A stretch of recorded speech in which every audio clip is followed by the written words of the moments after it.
This is the biggest scandal in America, and the level and volume of people who dedicated themselves to lying to everyone at home about this man's condition for 4 straight years, up through this summer, is breathtaking.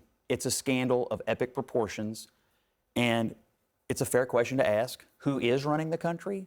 Who has been running the country? And as I said earlier, if you're worried about Donald Trump's advisors having influence, for the last 4 years, apparently this president, duly elected, but this president was not capable of fulfilling the duties of the office. And his staff and the White House lied about it and kept it from the American people. It's an absolute scandal. Look, I'll say 2 things. One is that I think Joe Biden, despite all this, had a very successful tenure. You may disagree, but I think on policy as a Democrat, he had a very successful 4 years.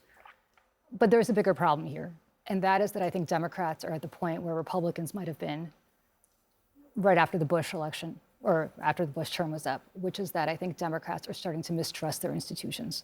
And this goes back to a bipartisan effort to lie us into the Iraq War, not just by George Bush, but also by a lot of Democrats.